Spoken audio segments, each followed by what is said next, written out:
बड़ी खबर आपको बता दें उत्तर प्रदेश से, जहां पर 10 जिलों के अफसरों के तबादले होने हैं। तो चुनाव आयोग ने ये निर्देश दिए हैं। 10 विधानसभा सीटों पर होने वाले चुनाव से पहले ऐसी खबरें सामने आ रही है, जहां पर चुनाव आयोग ने ये निर्देश दिया है कि 10 जिलों के अफसरों के तबादले किए जाएंगे। तो बड़ी खबर आपको बता रहे हैं, इस दायरे में करीब 40 एसडीएम आ सकते हैं। तो शासन स्तर से आयोग को आदेश पालन करने की रिपोर्ट मिलेगी। बड़ी खबर आपको बता रहे हैं, 10 सीटों पर होने वाले विधानसभा उपचुनाव से पहले किस प्रकार से 10 जिलों के अफसरों के तबादले किए जाएंगे। तो चुनाव आयोग ने ये निर्देश दिया है। 10 विधानसभा सीटों पर चुनाव होने हैं और उसके दरमियान देखिए किस प्रकार से खबरें सामने आ रही है। तो इस दायरे में करीब 40 एसडीएम आ रहे हैं, जिनका तबादला किया जा सकता है। तो शासन स्तर से आयोग को आदेश पालन करने की रिपोर्ट मिलेगी।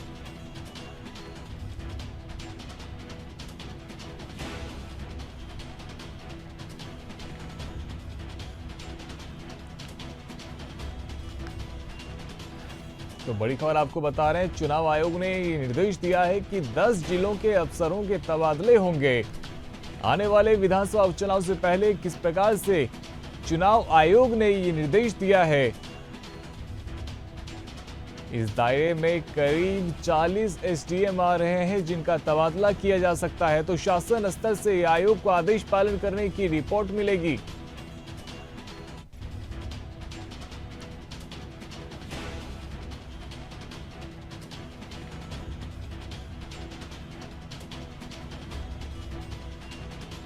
जल्द जानकारी के लिए हमारे साथ राशिद सिद्दीकी जुड़ रहे हैं। राशिद, तो 10 सीटों पर विधानसभा के उपचुनाव होने हैं और उससे पहले चुनाव आयोग का ये निर्देश।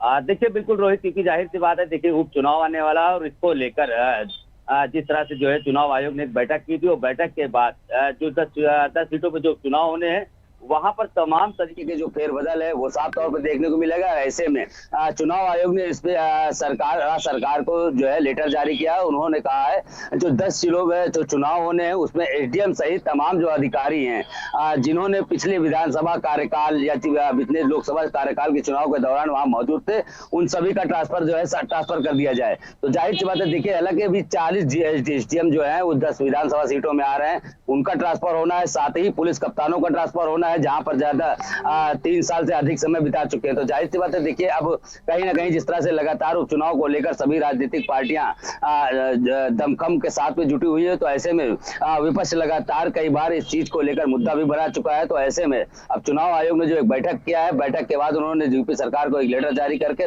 उन्होंने स्पष्ट तरीके से आदेश जारी किया है कि अब कहीं ना कहीं से जो उन अफसर हैं उनका ट्रांसफर किया जाए। और साथ ही चुनाव आयोग ने इस फैसले को लेकर जो है सभी का ट्रांसफर करने का आदेश दिया है। जल्द से जल्द इन सभी एटीएम का ट्रांसफर होगा।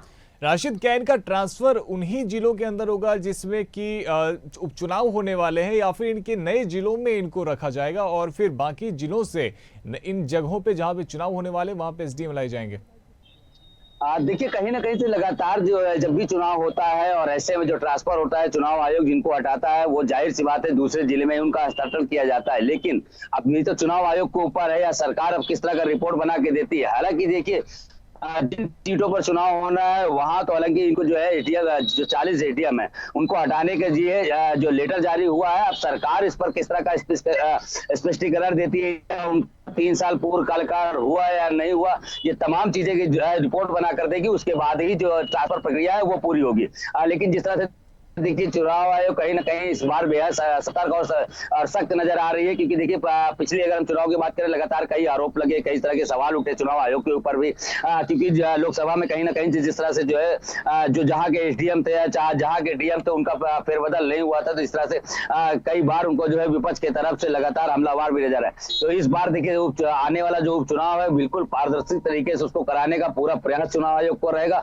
और ऐसे में जो ट्रांसफर की प्रक्रिया है वो साफ तौर पर उत्तर प्रदेश के अंदर देखी जाएगी। और जाहिर सी बात है जो भी ट्रांसफर होंगे वो जिले से बाहर होंगे, उनको दूसरे जिले में जो है उन एटीएमओ की फेरबदल होगा। हालांकि अभी देखिए अभी हम जल्द अगर बात करें तो अभी जल्दी ही मुख्यमंत्री योगी आदित्यनाथ ने एक बैठक किया था, उसमें कम से कम 22 ऐसे है जो है 22 एसडीएम को जो है तबादला किया था। 39 जो नए जो है ट्रेनी जो आईएएस है उनका भी तबादला किया था। लेकिन अब देखना ये होगा कि उन जिलों के जो अभी तत्काल में वहां पर एसडीएम पहुंचे, क्या उनका भी ट्रांसफर लिस्ट में नाम आता है या नहीं आता है। राशिद, उपचुनाव की तारीख को लेके कब तक ऐलान किया जा सकता है, इसको लेके कोई खबर सामने आ रही है?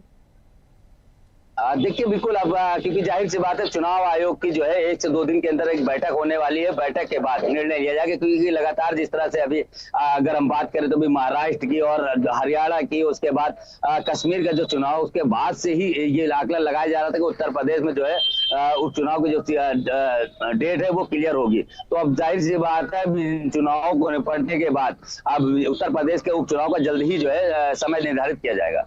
बहुत शुक्रिया राशिद हमारे साथ में जुड़ने के लिए। तो 10 जिलों के अफसरों के तबादले होने वाले हैं, चुनाव आयोग ने ऐसा निर्देश दिया है। तो 10 विधानसभा सीटों पर होने वाले हैं विधानसभा के उपचुनाव और उसके दरमियान देखिए करीब 40 एसटीएम उन जिलों में है जहां पर चुनाव होने वाले। तो ऐसे में चुनाव आयोग ने निर्देश दिया है कि इन अफसरों को तबादला किया जाए, वहां से हटाया जाए। तो शासन स्तर से आयोग को आदेश पालन करने की रिपोर्ट मिलेगी।